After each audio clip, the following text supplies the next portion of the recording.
What if the global power structure, the one we've lived under for decades, is quietly being dismantled, while most of the West sleeps through it? BRICS has just taken its boldest step yet. The shift has already started, but you won't hear it on mainstream news. And if you're not paying attention now, it may already be too late to adapt. This isn't fiction. It's not speculation. It's history in real time. Stay with me, because once you understand what's happening behind the curtain, you'll never see the world map the same way again. Before we begin, let's be honest. The world is changing fast. Wars, alliances, currencies, power shifts. Most headlines only show the surface. This channel goes deeper, to expose what's really driving global events. Not to scare you, to prepare you. Because when you understand the game, you stop reacting and start anticipating. If you want clarity in a chaotic world, you're in the right place. Now, let's get back to what Vietnam did while the world was watching missiles. The world's still spinning. But its center of gravity? It's not where it used to be. For decades, global power meant G7 meetings, dollar trade, and one rule. The West leads, everyone else follows. Not anymore. That old order is cracking. Quietly, steadily. And most haven't even noticed.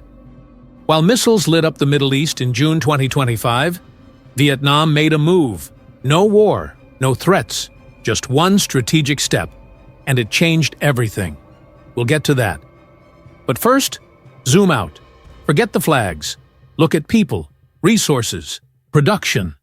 BRICS. Plus, new members now represent over 4.4 billion people, more than half the planet, and 44% of global GDP by purchasing power. That's not opinion. That's momentum. Yet Western analysts shrug. Just a talk shop, they say, a sideshow, an afterthought.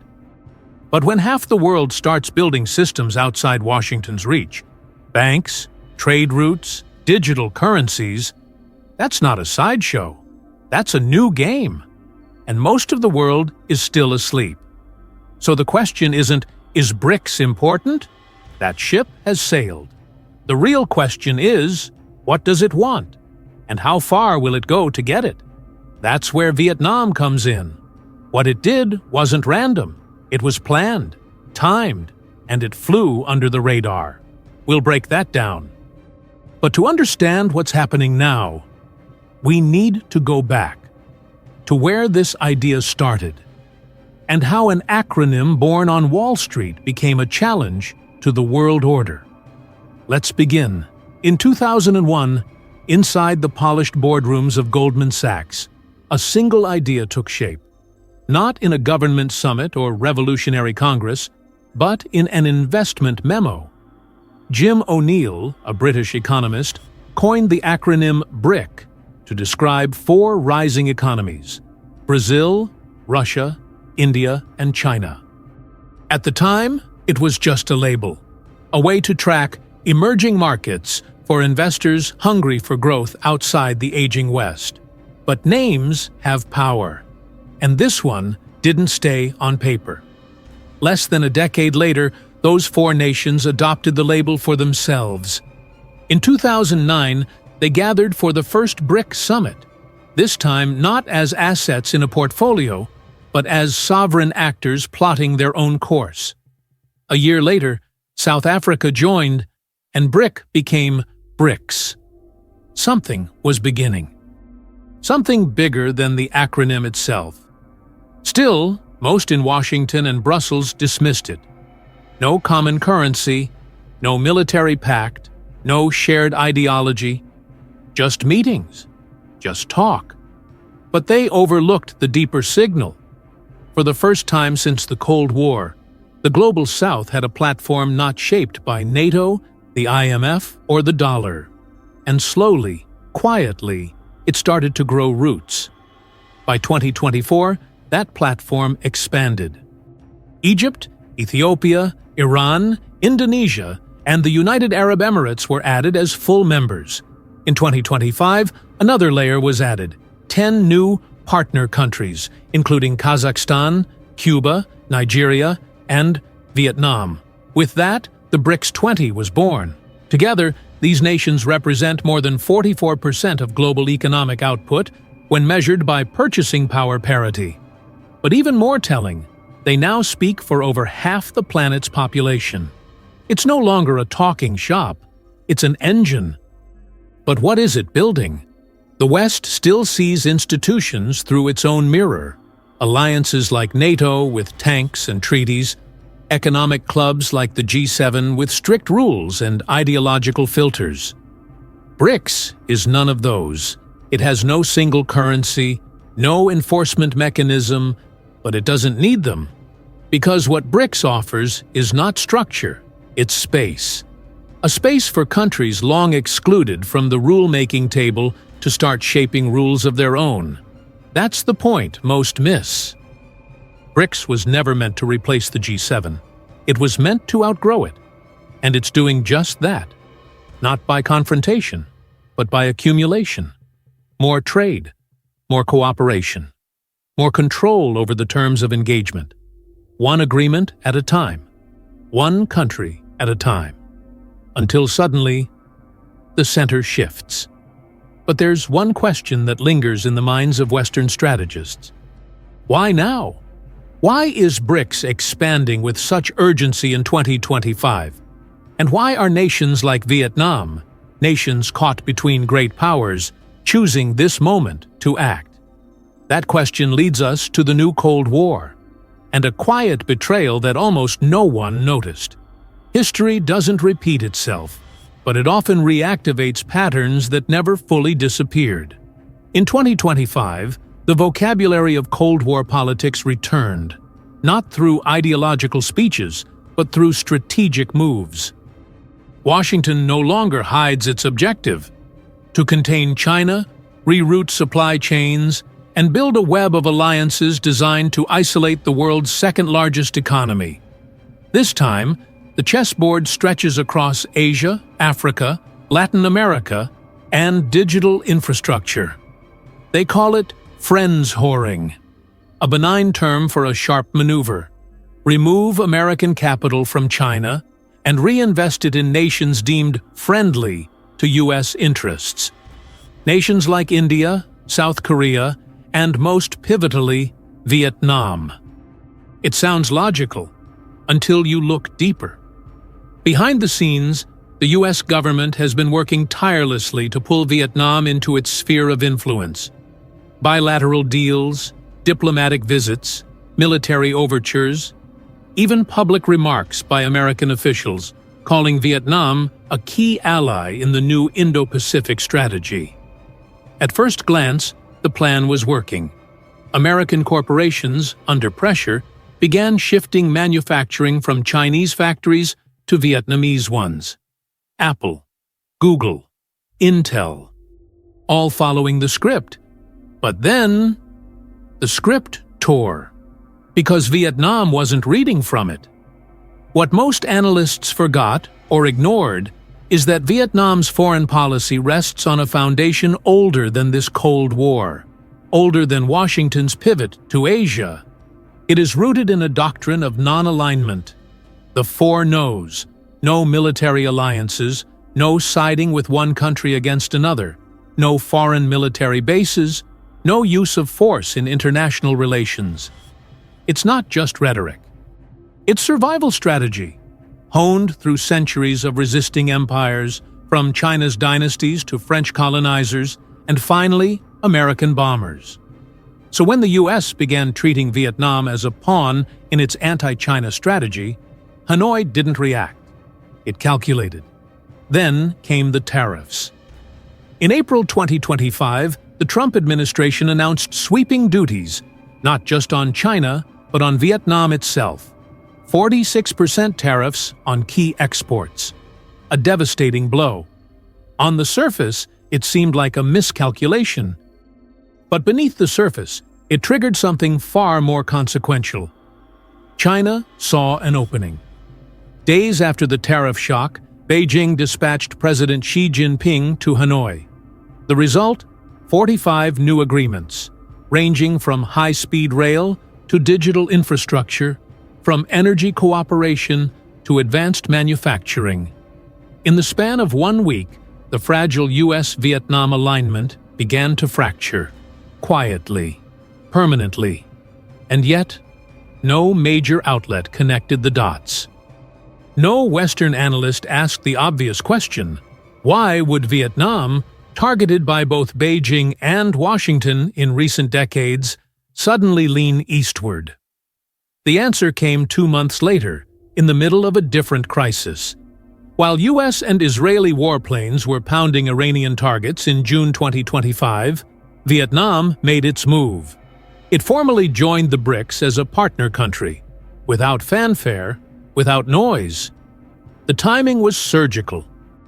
While Washington's attention was locked on Tehran, Hanoi stepped into a different future. This was not just a diplomatic gesture.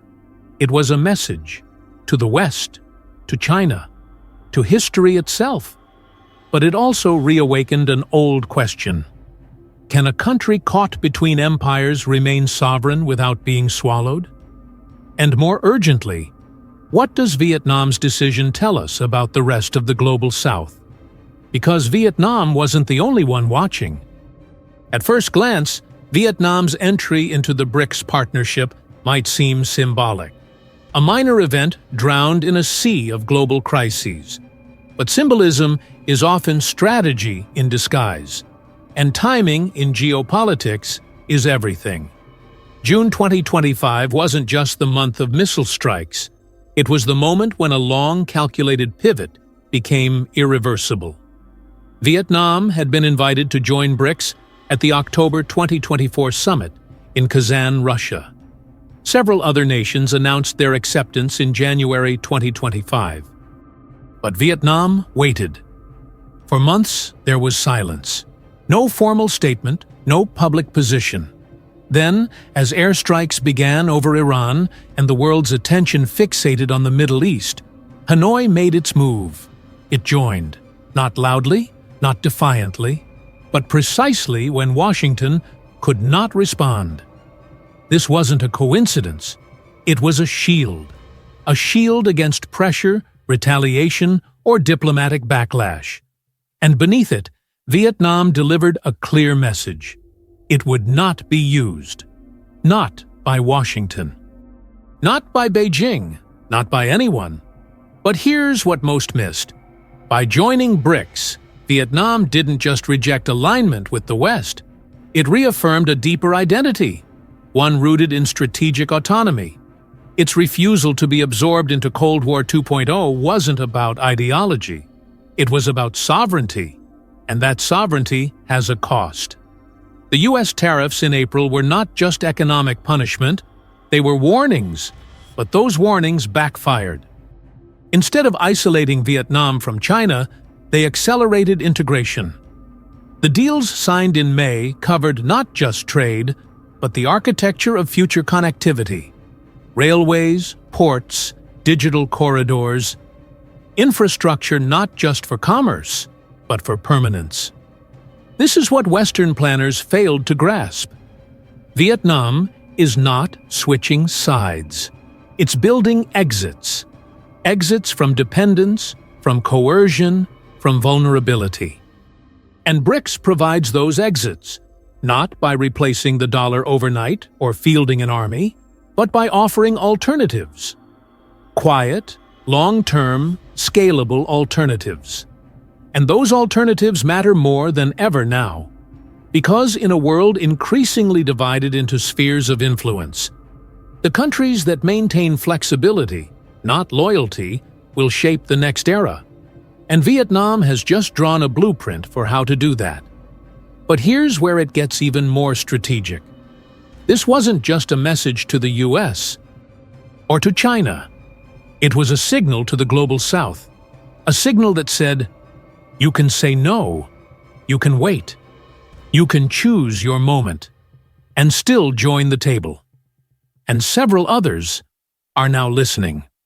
While debates rage over military alliances, and ideological blocs. The true transformation of global power is unfolding elsewhere, in contracts, pipelines, railways, and digits on a screen. The BRICS expansion isn't just political theater, it's logistical recalibration. And what's moving beneath the surface changes everything. Start with the obvious: the dollar. For decades, its dominance wasn't just about trade, it was about control. Sanctions, swift access, debt leverage. The US dollar wasn't just currency, it was leverage disguised as neutrality.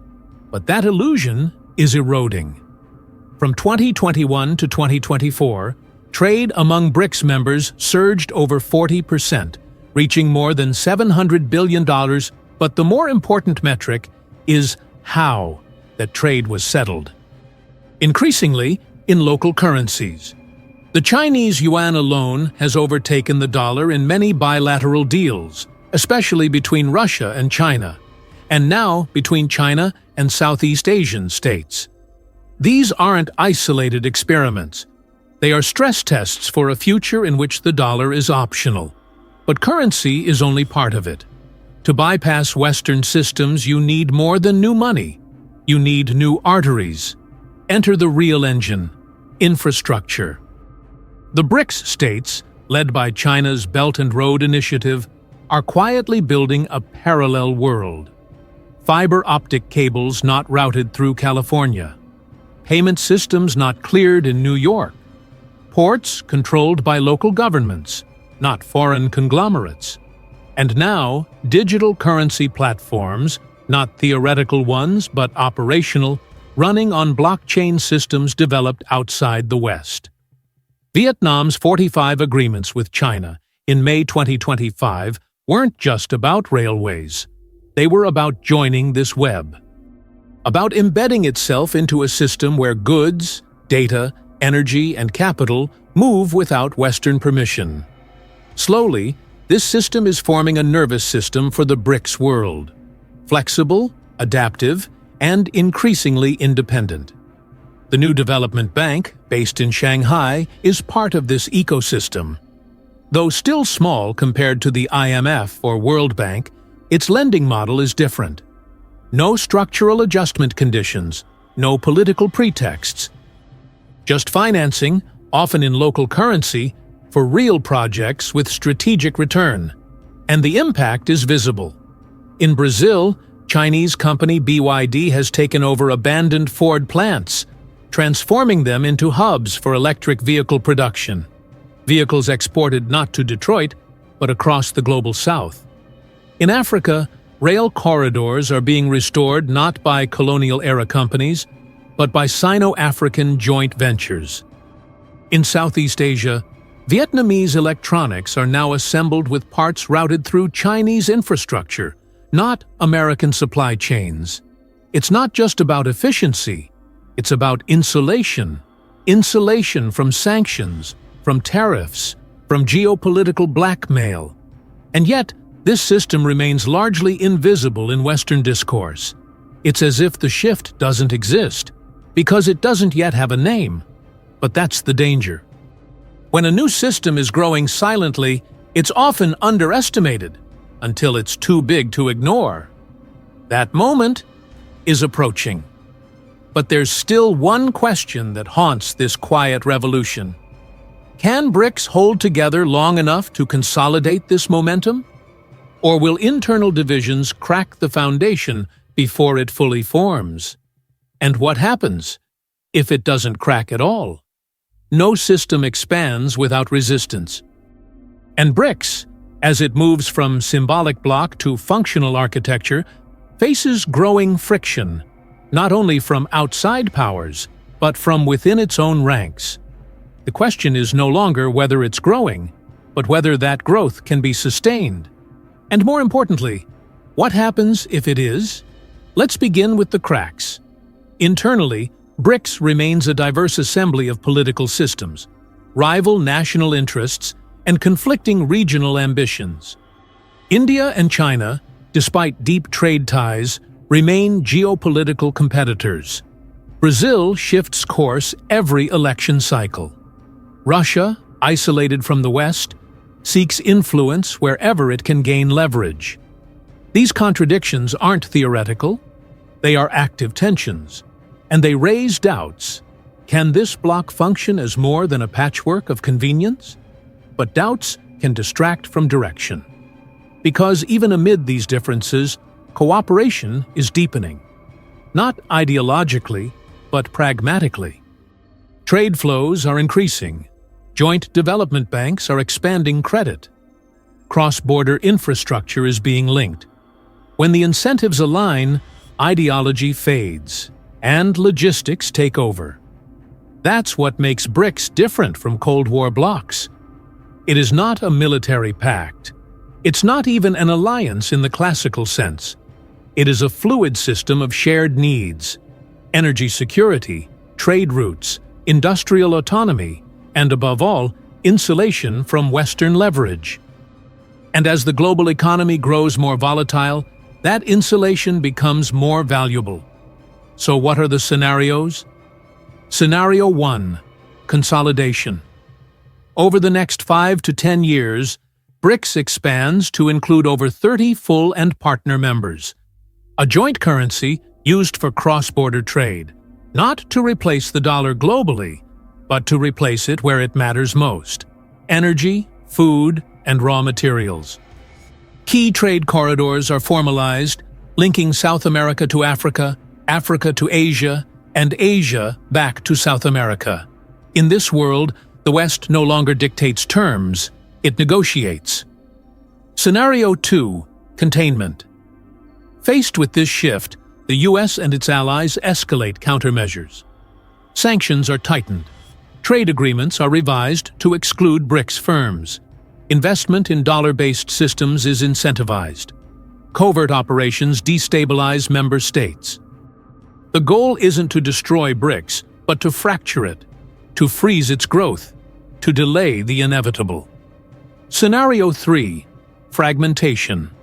Internal contradictions overwhelm coordination. China and India clash over border tensions. Brazil's political realignment weakens its engagement.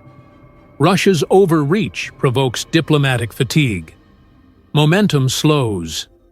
The bloc survives in name, but not in purpose.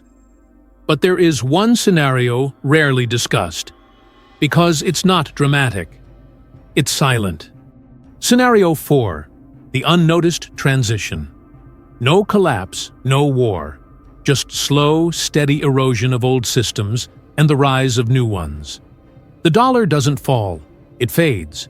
Western influence doesn't vanish, it dilutes. The map doesn't shatter, it shifts. And most people never see it coming. But some do, and they're building for that future. Not with fanfare, but with freight trains, fiber optics, and financing terms written outside of Washington. And that leads to the final question, one that won't appear on any summit agenda, but that may shape the 21st century more than any speech. What if the New World Order has already begun, and we're just not used to its language yet? Maybe it didn't begin with a speech. Maybe it didn't need a flag, a revolution, or a breaking news alert. Maybe the most profound changes arrive exactly like this, without permission, without recognition. Not with explosions, but with agreements, with data cables, with a quiet decision made while the world was watching something else burn. The rise of BRICS is not about power taken, it's about power reallocated, based on demographics, resources, and ambition. It's not perfect. It's not unified, but it doesn't have to be, because what it's replacing is not a system of clarity, but one of exhaustion. An order stretched thin by crises, contradictions, and an unrelenting need to dominate.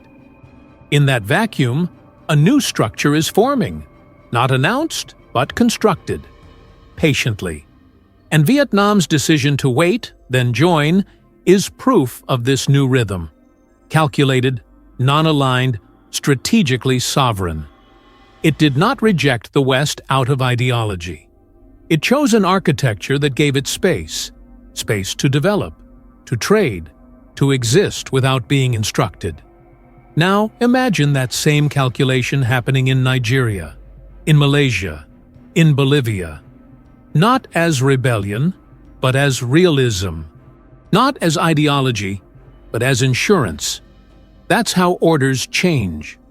Not by toppling the old, but by offering exits from it. And yet, most will miss it. Because it doesn't look like what they were trained to see. No missiles, no tanks, just frictionless trade in yuan. Just new ports with new ownership.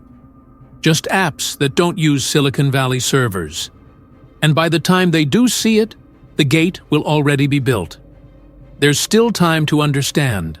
Still time to adjust. Still time to choose what kind of role we want in a world that is no longer waiting for Western permission to evolve. Because in the end, the shift is not just economic or diplomatic. It's epistemological.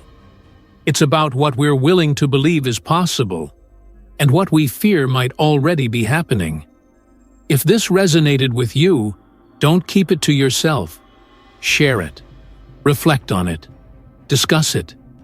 Because the new world isn't coming. It's already here. And most are still asleep. Before you go, if you felt something shift while watching this, it's because something is shifting. And this channel exists for that exact reason. To help you see it before it crashes into your life unannounced. Here, we don't just talk about headlines. We dive into the undercurrents of war, geopolitics, historical betrayals, and the strategic moves no one is explaining. From forgotten empires to rising coalitions, from secret treaties to the silent architecture of power, we trace the threads that connect past to future and show you how today's decisions echo through time. If you want to understand not just what is happening, but why, this space is for you. So, subscribe, like, share this video with someone who's starting to ask deeper questions. Because understanding the world isn't just about knowing facts, it's about protecting your future. And yes, despite everything, there's hope. Because the more we uncover, the more we reclaim agency. And the more we understand, the harder it becomes for anyone to manipulate us with fear or distraction. The future isn't written yet, and together we can navigate it with clarity, intelligence, and resilience. See you in the next chapter. The next war, the next turning point, the next truth is always closer than it seems.